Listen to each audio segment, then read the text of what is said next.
We live in a world that craves signs of authenticity, like they're sacred relics.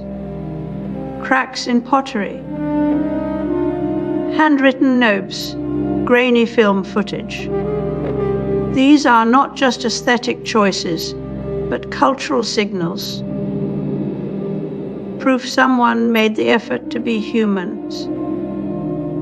Walter Ong wrote about how manuscript cultures demanded painstaking revisions we no longer tolerate in print.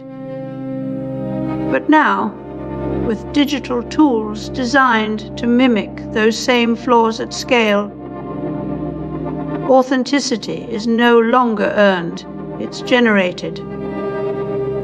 This isn't art imitating life anymore, that we now have tools to replicate the irregularities of ink strokes, paper folds, and even smudges, all algorithmically.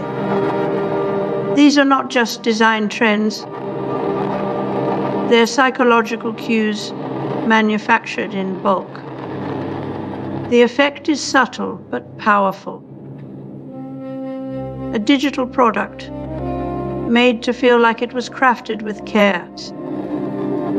Roland Barthes touched on this idea when he described the punctums, that one detail which pierces the viewer.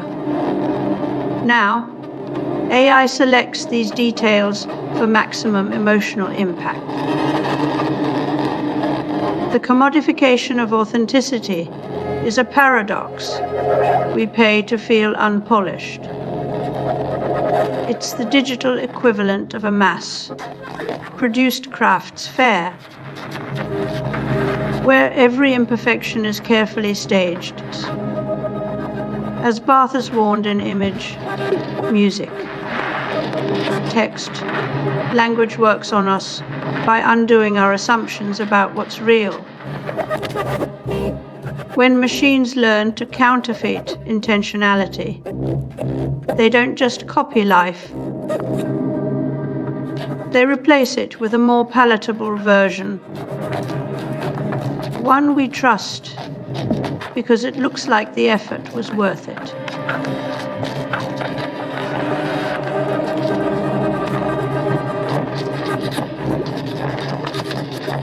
The earliest computers were not just machines, but manifestations of human ingenuity, mechanical brains designed to conquer complex calculations during wartime, setting the stage for... Back in the early days of digital music, composers realized something unsettling. Perfect timing only sounded artificial. So they coded in randomness. MIDI humanization added jitter to timing and pitch to make machine. Generated beats feel more like a flesh and blood performance.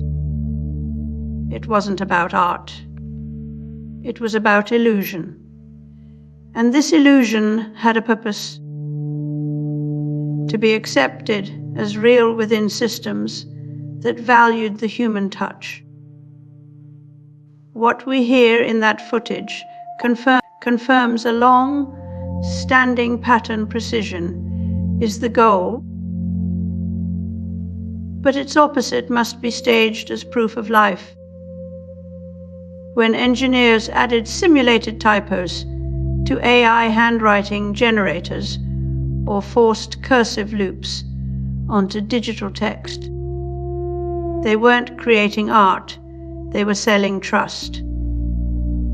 The more omen it looked, the easier it was for people to believe it had thoughts.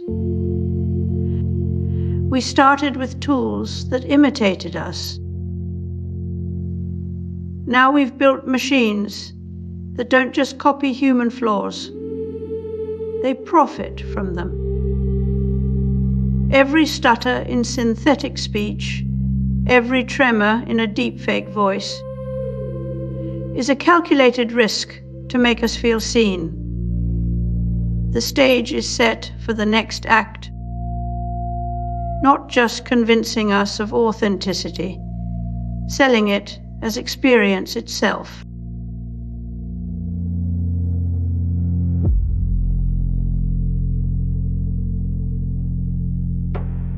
CBS 4's Stephen Seeley spoke to a local gun owner and his employee.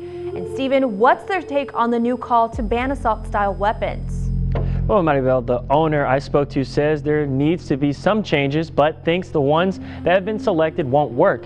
An employee at the store believes the problem isn't the guns, but the people who have them.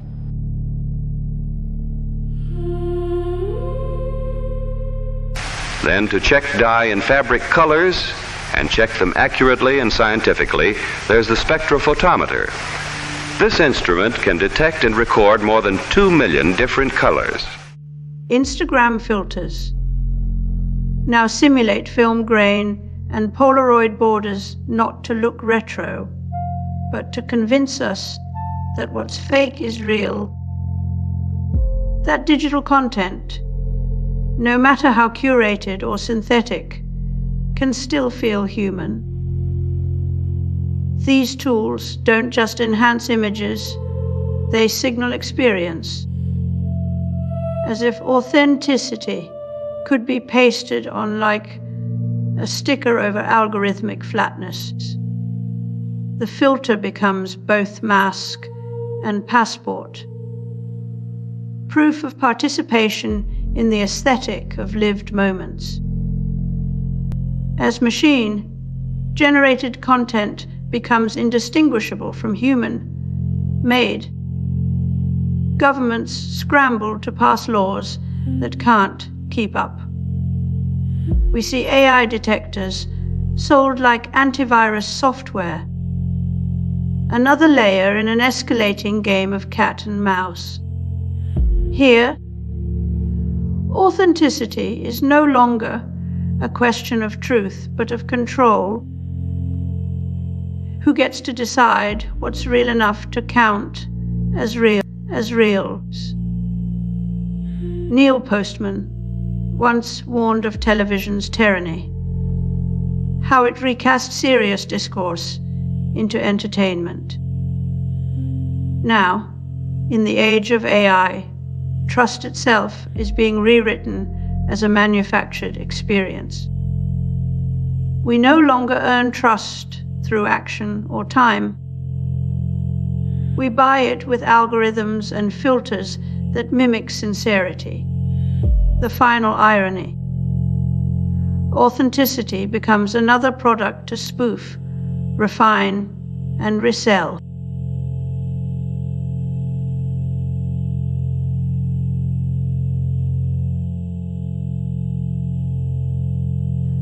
Once imperfection was a byproduct of human limitations, an uneven stroke, a stuttered phrase, a grainy photograph. But now we have machines that not only mimic these flaws, but generate them on command. The line between artifact and authenticity is dissolving into an algorithmic haze. We are no longer asking if something looks real. We're being asked to believe it was always supposed to be this way. Once we could believe a photograph showed something that had truly happened. Now, even memory can be faked with convincing imperfection. We are no longer doubting sources. We're doubting ourselves. In Neil Postman's Technopoly, technology doesn't just change tools, it changes truth. In this new world, authenticity becomes a product.